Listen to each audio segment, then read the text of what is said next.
Welcome to Work in Progress, Conversations with Creators. I'm your host, Logan Royce Beitman. On today's program, I'm joined by Jesse Littlebird, who's an artist and a curator, and his father was also a very important Indigenous artist, and he's doing a lot of really interesting work here in Albuquerque, and I hope you listen to the end. He has a lot of interesting things to say about active listening and how that's important for artists and for all of us. I hope that you enjoy.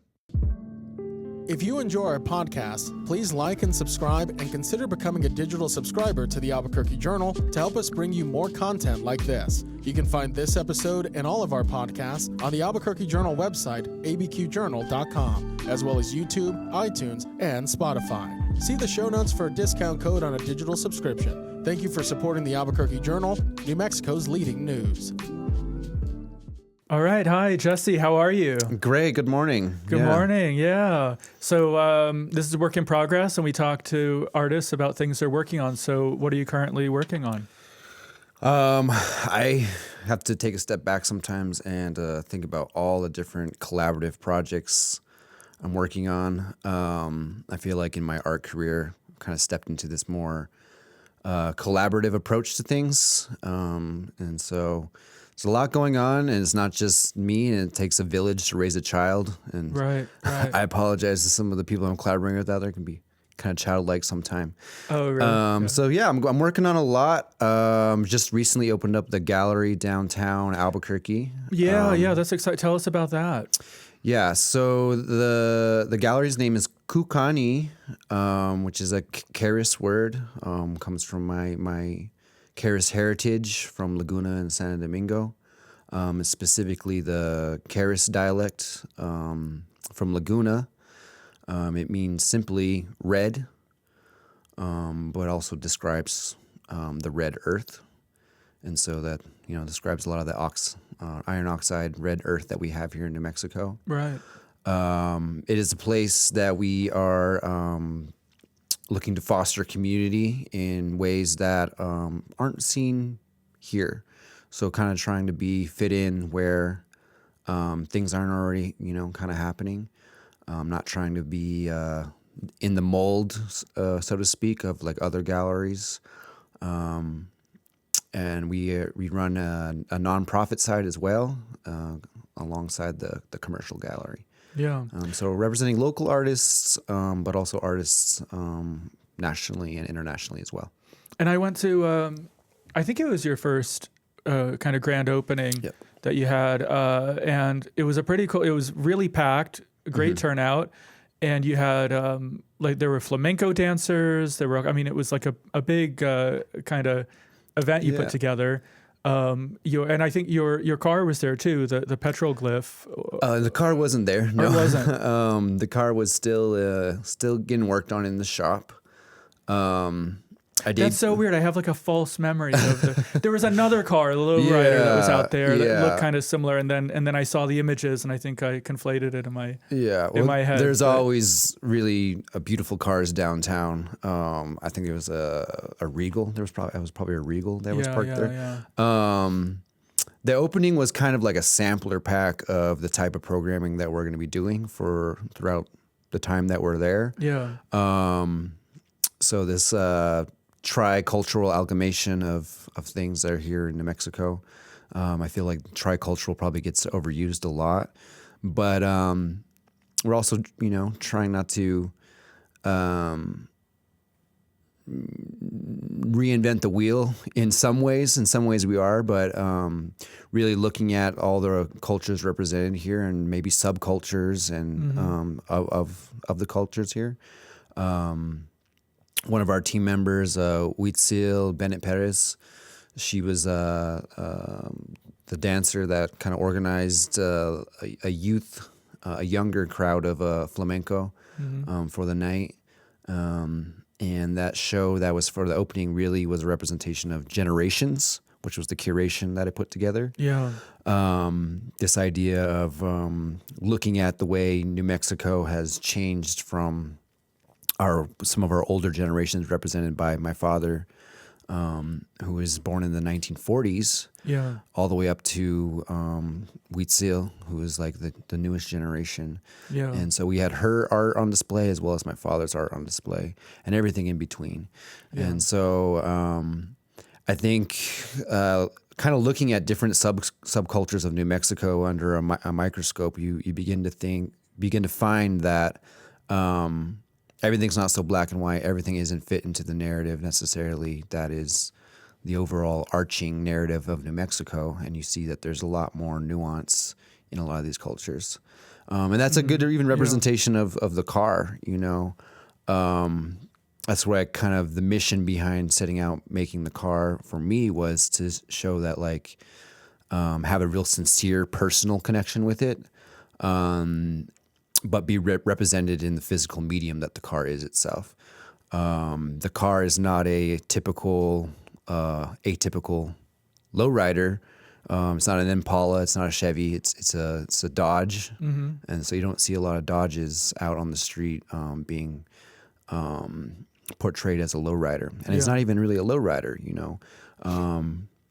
But I grew up here in Albuquerque, surrounded by all of everything, you know, that's here.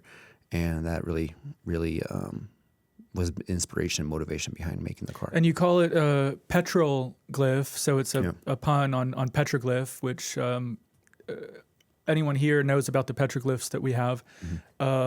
If people are tuning in from New York or elsewhere, maybe they don't know about our petroglyphs, but you know, but it's anyway. Tell us a little bit more about the car and how you designed it. I think it's really cool.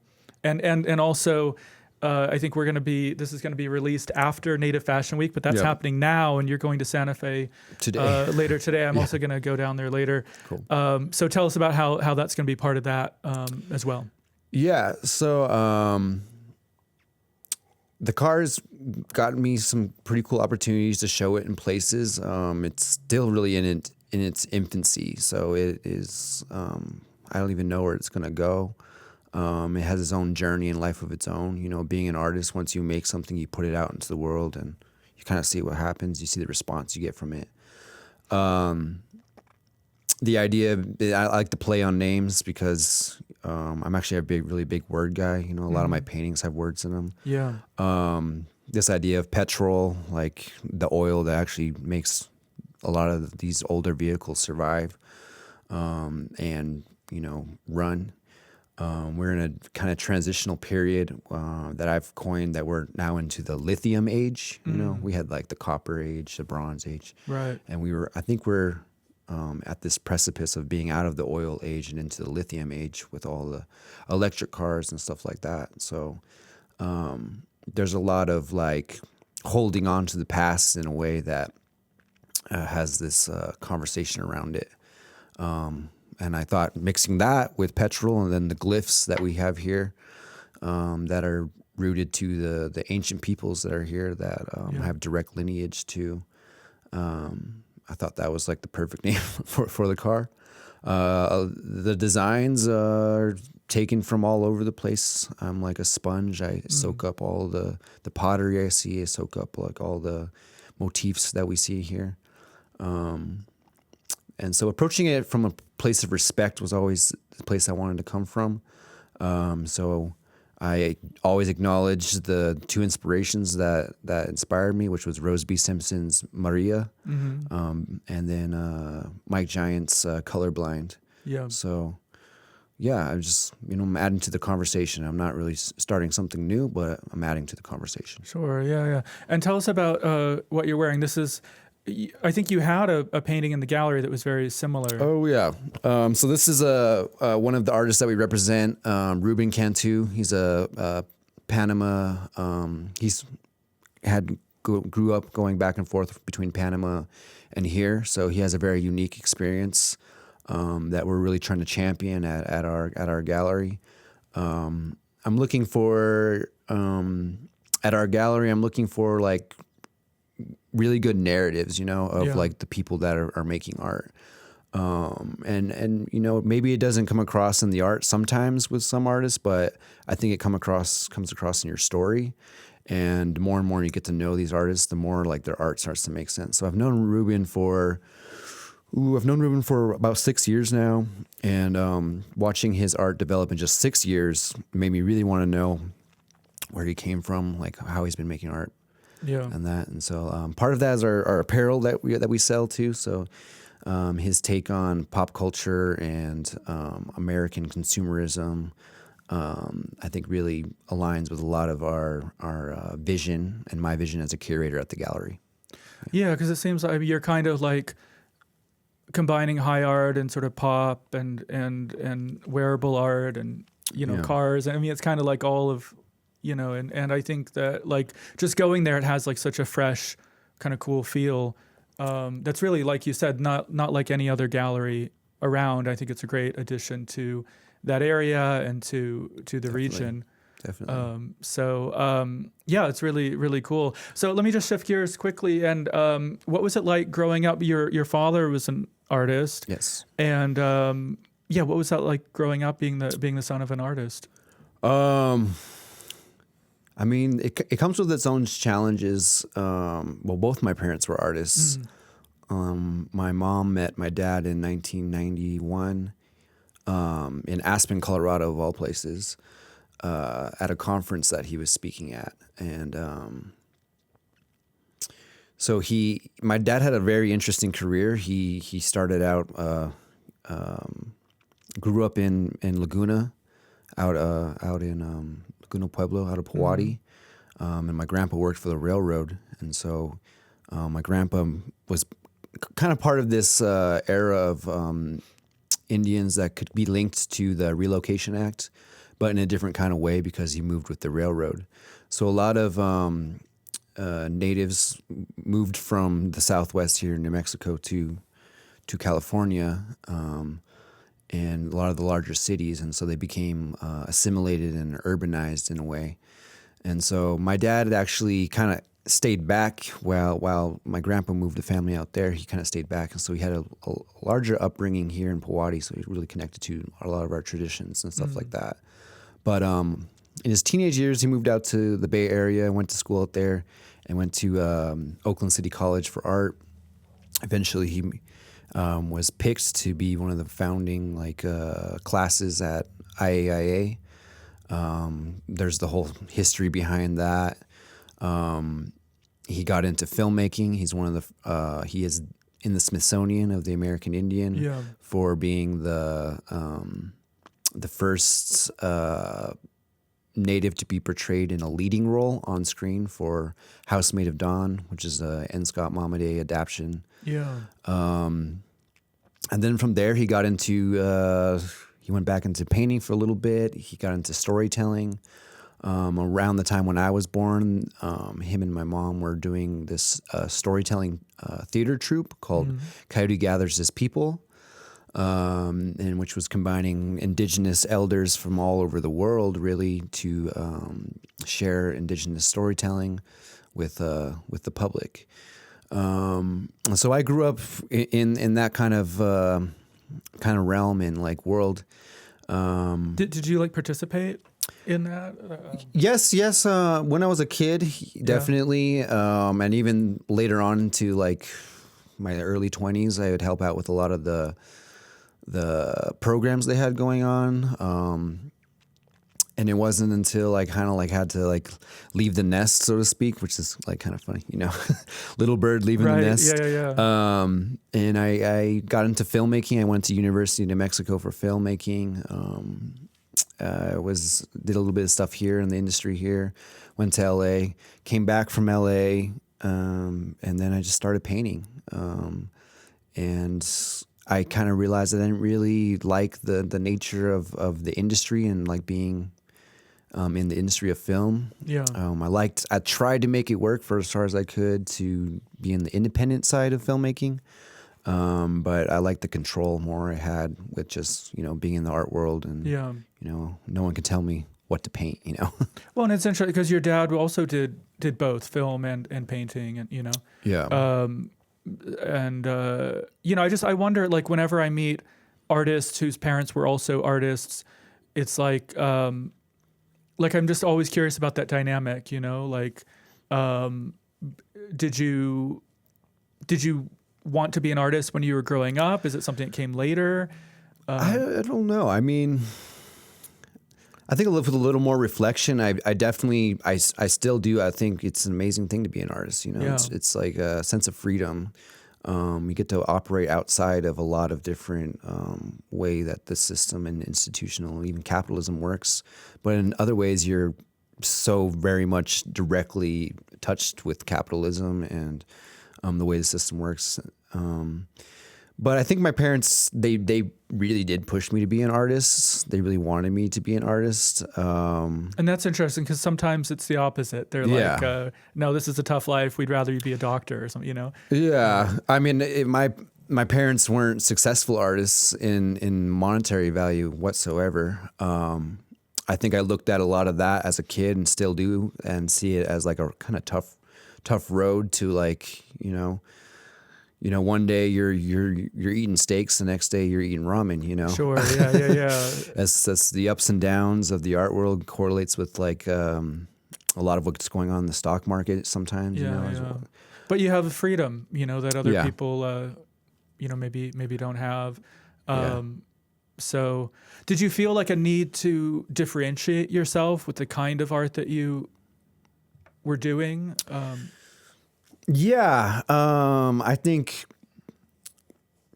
I did, but I think there's some freedom in coming back to just carrying on a legacy, and I think there's a lot of that specifically here in the native art world. I mean, you can see it in jewelry, you can see it in pottery. There's like you apprentice under your elder.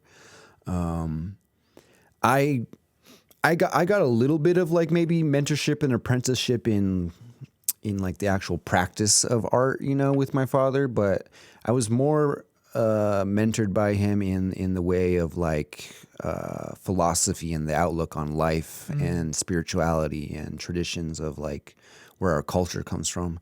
And I painted with my dad maybe a total of 20 times in my life, so not a lot of actual like hands-on kind of stuff. So my artistic journey was really self-taught in that sense. A little bit of formal education with going to school, but I think philosophy goes a lot further, and it's not just my father or my parents who made me. It's a lot of my mentors in the art world, and a lot of my influences just being here in Albuquerque. Sure. We have a really great community here if you know where to look and what to pick and choose, Yeah. What's like one piece of philosophy that your dad gave to you that sticks with you? The thing that really was his mission was coming back from my grandma and grandpa, and his grandma and grandpa, which is this idea of listening. So learning to listen was kind of like his branding even on it, because he's a storyteller. He was like, I'm not a storyteller, I'm just a story listener, and I'm recounting the stories that I've heard. And so like active listening and really paying attention to like your fellow human being in a way. Listening is not just with these things on the side of you, it's really like listening from your heart. And so that's what I really try to put into my everyday life. And even now being a gallery owner, like I have to listen to not just the artists that we represent, but like the people that collect art, but the people that want to do events at our space, and listening to your community and what it needs. And so that's really it. Like I think in a lot of institutions, everyone's gotten so used to like, this is what we need to do. This is what we need to do to outwardly say things, and not enough people are taking a step back and like closing your mouth and listening, Right. I do feel, I think I feel that, or I felt it when I was at the space, that there is something, and I don't know, you can't define it, you can't maybe put words to describe it, but that it really feels like you have authentic connections to people in the community, and that you are listening, and there's something kind of grassroots about it. that it doesn't seem like you're sort of, it's just all about your vision or but it's really something that's emerging from a larger community. Yeah, definitely. Our mission at the gallery is really to, add to the conversation of the broader international art market and really showcase that the art market here in Albuquerque is not, to be forgotten because, Santa Fe is the third largest art market in the United States. Yeah. But people land in Albuquerque and then go to Santa Fe. We'd like to think that they could land in Albuquerque, at the Sunport and, stay here a little while, or you go see Santa Fe, but come back here and see that there's living, working artists here that have a lot to contribute to the broader art conversation as a whole. There's a lot of international, well-known and respected artists that come here to New Mexico, have made work here. This is like a mecca of art for a very, very, very long time. Yeah. It's also it's a trade route. It goes back to the route from Mexico that goes all the way up here. That was used with, the Spanish used it, but they used it because it was an already established route. Yeah. And that's what they talk about with Chaco Canyon and stuff like right. that. And also the petroglyphs that we mentioned earlier exactly. Mm-hmm. were those glyphs, I guess it was different kind of families that were controlling these trade routes that would leave their marks, and that's part of what it was, right? It was like marking those trade routes. Definitely. And that's why also there's like macaws that you can see because they were importing them from Mexico, which was it blew my mind when I learned about that. Everyone knows the parrot feathers, yeah. So even along with that, we have a collective that we call the Road North Collective, which is the connection between Albuquerque, Santa Fe, and Taos, which is 3 galleries: Kukani Gallery in Albuquerque, Fahrenheit Gallery in Santa Fe, and Revolt Gallery in Taos. Oh, yeah. And so... great galleries. Yeah, so in the future, we would like to have experiences where people could fly in from all over the world and make a trip up this road north between the 3 galleries. Yeah. But right now, it's in the beginning stages of it. I always say it's in the most exciting period, because it hasn't really been defined exactly what it's going to be, but we're in this space where it's a very bright future on the horizon, which is good to hear because the world outside isn't very bright. So I think art, it has a lot more hope involved with it. Yeah.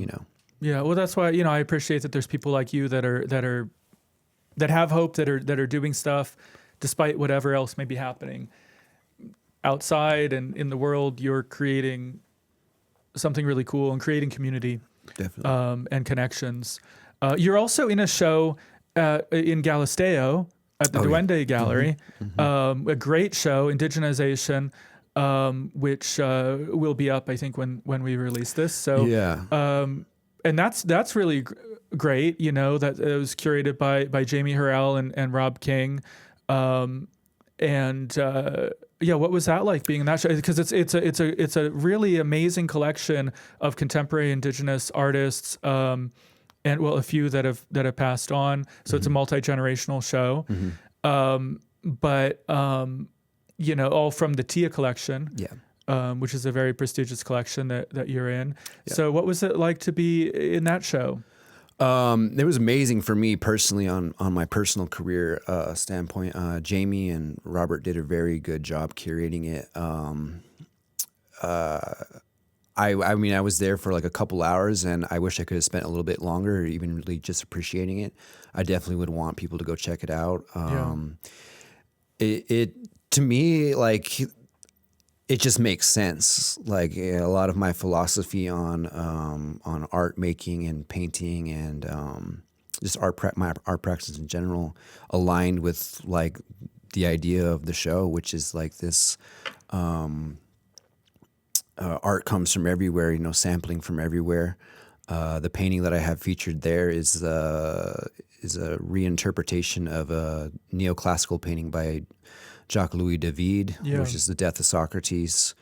And the way I look at that painting is it can be read in so many different ways, and it can be I mean, I have my own interpretations of it, but it's also like I'm speaking with a lot of different languages there. I'm speaking with my own personal language that is me as the artist, but I'm also speaking with language that comes from a certain set of people, but it's also coming from like Greek philosophy and like this neoclassical language as well.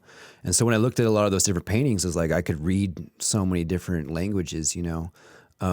That's what's really beautiful about art that's curated in that sense is like, you know, you may not be able to read French, you may not be able to read like Latin or any of these things, but you can read the visual language that's right there. Yeah. And the curation they had with the paintings that they, all the work was directly inspired by right next to it. It's really, really great. Yeah. And then also having it be in Galisteo too, like their gallery is really, really amazing. It being an old dance hall that was right. You know, it's just a really cool space to be in. Shout out Jamie and Robert. They really and I was amazed too with that. I mean, like there were a lot of people at your opening, but there were a lot of people there too. And you have to drive half an hour from Santa Fe or an hour from Albuquerque out through these ranch lands and everything. But people showed up and so, you know, it's also like, I think a great example of creating community and bringing people together and doing something really cool. And like you said, I think it all comes back to storytelling in a way. That's been a through line for you. Yeah. So I guess, maybe just with the last little bit of time, if you want to say a little something more about storytelling, I think that's you know, and how, like when you start a painting or any art project, do you have a story in mind that you want to tell, or does it kind of emerge?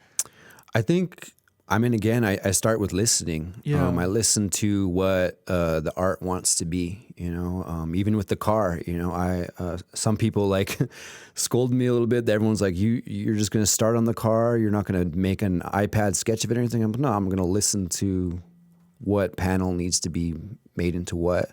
And then like with my landscape paintings, I listen to the land and I listen to the shape and the form it makes. I mean, a lot of sculptors that are potters, they can really probably relate to that. You know, you have to listen to the clay and figure out what vessel it wants to be. And so I think all storytelling really does begin with like what my father's really made it his mission in his life to tell people is it starts with listening, you know. Going even back to like that gallery being in Galisteo, you know, a lot of my landscape paintings comes from that area, the Galisteo Basin and the Cerrillos area, Madrid, you know, and over down into Santo Domingo. My family from San Domingo actually is descendants of like an extinct people called the Tano people. Oh yeah. So that was kind of like our whole area way back then. So like I think about a lot of my ancestors, and you know, for stories to keep going, it doesn't have to be storytelling to keep that going. It has to be story listening. Because if you don't have any listeners, there's no one to listen to the storytellers. Yeah.